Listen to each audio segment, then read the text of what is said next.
Opa, muito boa tarde para você que nos acompanha nesta segunda-feira, agora 12h30. Obrigado pela presença aí do outro lado da telinha. Você que nos assiste no seu horário de almoço ou durante o seu trabalho ou na sua folguinha aí. Seja muito bem-vindo, viu? Está no ar os Donos da Bola. E aqui ao meu lado, meu parceiro, sempre ele, trazendo os comentários sobre o esporte da nossa região para você. Antônio Carmo, boa tarde. Ao vivo, boa tarde, Andressa Lopes, amigos do nosso Donos da Bola. Mais uma semana aí para a gente falar muito do esporte, uma semana com feriado, quinta-feira, quem puder aproveitar. Feriado você folga, Antônio Carmo, ou não?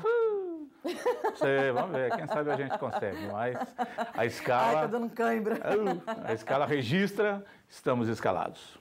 Tá certo, portanto, vocês já sabem, né? Nosso programa ao vivo vai continuar sendo durante a semana, mesmo no feriado. E lógico, a gente espera sempre a sua presença aí do outro lado da telinha. E ó, hoje o programa tá recheado. A gente vai falar muito sobre os jogos regionais que acontecem em Taubaté, estão movimentando a nossa região. E também a rodada completa do futebol no fim de semana, futebol feminino e masculino. Com o Guaratinguetá, o Mantiqueira, o Taubaté no futebol feminino e o São José. E aqui no estúdio também, a gente tá esperando o nosso entrevistado. Daqui a pouquinho a gente fala pra você. Mas antes, você pode participar ao vivo, mandando a sua pergunta conosco. Sabe como é que faz? Facebook, gente. Todo mundo tem Facebook. Entra aí, ó, facebook.com/os donos da bola vale. Você pode participar junto com a gente, mandando a sua opinião, mandando a sua pergunta, mandando a sua sugestão, não é? Fique à vontade.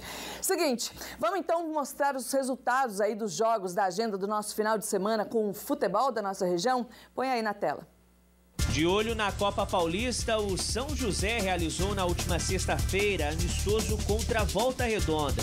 Jogando no estádio da AD Paraíba, o time joseense empatou em 0-0. Pelo Campeonato Paulista da Segunda Divisão, o Mantiqueira garantiu a 5ª vitória no estadual, depois de vencer a Portuguesa Santista por 3-1. No Campeonato Paulista, o São José recebeu o Santos neste domingo e venceu por 2-0. Com o resultado, as meninas da Águia avançaram para as quartas de final da competição. O Taubaté, também classificado, ficou no empate, em 0-0 com o Centro Olímpico, fora de casa. Pelo Campeonato Brasileiro da Série C, o Guaratinguetá entrou em campo neste domingo e empatou em 0-0 com Londrina, resultado que mantém a Garça na lanterna do grupo com apenas 3 pontos. Tá certo. Vamos então falar da Águia do Vale. Muita gente perguntando pelo nosso Facebook, tendo participações, querendo saber. E aí, Antônio Carmo? A Águia do Vale fez 4 amistosos. Esse foi o primeiro em São José dos Campos, na AD Paraíba. Até então, nada de Martins Pereira. E a gente sabe que o time tem alguns jogadores remanescentes desse Campeonato Paulista da Série A3 que foi disputado esse ano, né? Uma série de coisas aí, Andrés, para a gente analisar. Na verdade, não foram 4 amistosos, foram 3 jogos treinos, aquele negócio treinos, né? de camisa contra sem camisa, o reserva de um, o time C do Guarani, não sei o que daqui, dali, pode parar, vai meia hora e tal.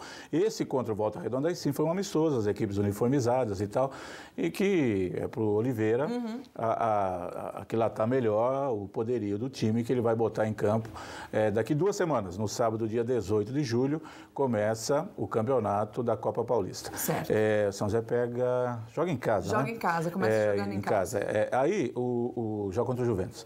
Aí, o que o Oliveira tem que ver agora é esse restante 2 semanas a mais de treinamento. Você falou dos jogadores que ficaram, e vários realmente jogaram a Série A3 esse ano, quando o São José, fora de campo, foi mais uma vez uma vergonha, um vexame, algo que a gente não consegue aceitar, mas dentro de campo, liderados pelo Rocha, pelo Rafael, pelo Bruno, Rocha, o time que permanece, né? Fez uma boa campanha. O Rocha permanece, o Bruno permanece, o Jairo permanece, alguns outros jogadores continuam no time. Esses jogadores, Andressa, eles não têm direito de fazer nenhuma reclamação se atrasar o salário e tiver algum problema, porque eles já vivenciaram o problema com...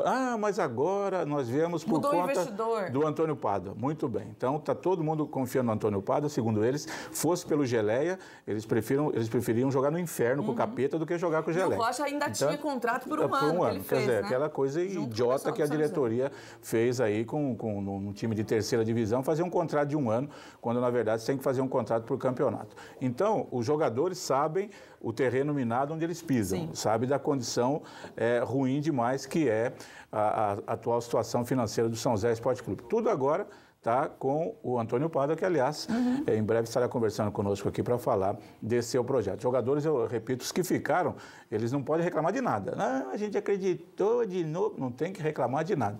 Eles sabem onde eles estão pisando. Né, cara? Esse é um fato que o time deveria, a diretoria deveria se preocupar em fazer os pagamentos anteriores, deixar a coisa mais em ordem. O segundo fato vem em relação ao time montado pelo Oliveira, que está tendo a sua chance de técnico agora, dirigindo verdadeiramente um time num campeonato profissional, com o Antônio Pada, o gestor aí, o homem, diretor contratado para tocar o time. O time montado me parece ser um time extremamente competitivo. Resta saber se na Copa Paulista vai funcionar. O Oliveira teve quase 2 meses de trabalho para montar um time, ficou 1 mês lá em Atibaia, num CT treinando, quer dizer, não tem do que reclamar. Então, não pode falar que é falta de entrosamento. Falta de entrosamento. Não tive tempo para treinar, peguei. Não, teve 2 meses para treinar, né?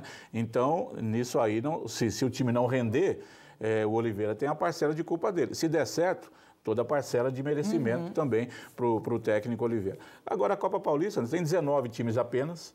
É um campeonato extremamente mais fácil de jogar, porque ninguém se preocupa com rebaixamento, não existe. É um campeonato em que os clubes muitas vezes colocam os garotos para testar, outros apenas para se manter em atividade. São José não tem nenhuma coisa nem outra, ele não está colocando um time de garotos e não está colocando um time assim que nós vamos projetar esse time já para o ano que vem. Então vamos ver o que poderá ocorrer. Não sei se vai ser dentro de campo, se o time vai conseguir dar o resultado, mas pelos jogadores que vieram, vários deles a gente olha e fala, não, esse jogou aqui, jogou ali, jogou lá, você já sabe o que o jogador tem na história. Se vai render, é um outro detalhe que a gente tem que acompanhar a partir do dia 18. Tá certo. O Guaratinguetá conseguiu um pontinho fora de casa, empatou, mas continua sendo o lanterninha do grupo no Campeonato Brasileiro da Série C. Não quero nem comentar sobre o Guaratinguetá e o Mantiqueira, Antônio Carlos. O empate do Guará, na bola não foi ruim. Na bola não foi ruim. O ruim é que o time está em último lugar e caminha para mais um rebaixamento. Precisa vencer, né? Não adianta só empatar também, ainda mais na situação. Antônio Carlos, o Mantiqueira conseguiu vencer a Portuguesa. A gente falava aqui na sexta-feira, tinha que ganhar, era jogo de 6 pontos, Portuguesa estava na frente,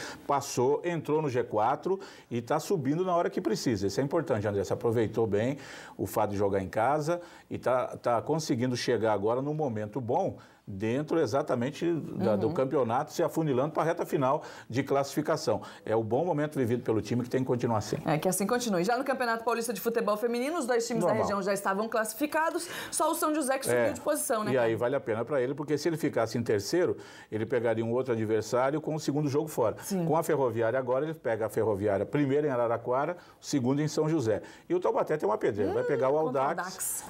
Dificilmente vai conseguir passar. O Audax está num nível muito superior. Mas, de qualquer maneira, ele está classificado entre os 8 melhores. Tá certo. Ó, galera, daqui a pouquinho a gente vai falar de vôlei. O ponteiro Diogo do São José estará aqui conosco, vai responder as perguntas de vocês pelo nosso Facebook e também as questões que vão avaliar aí se o time está preparado ou não para o início de temporada, Campeonato Paulista, seletiva da Superliga A e muito mais. A gente volta rapidinho.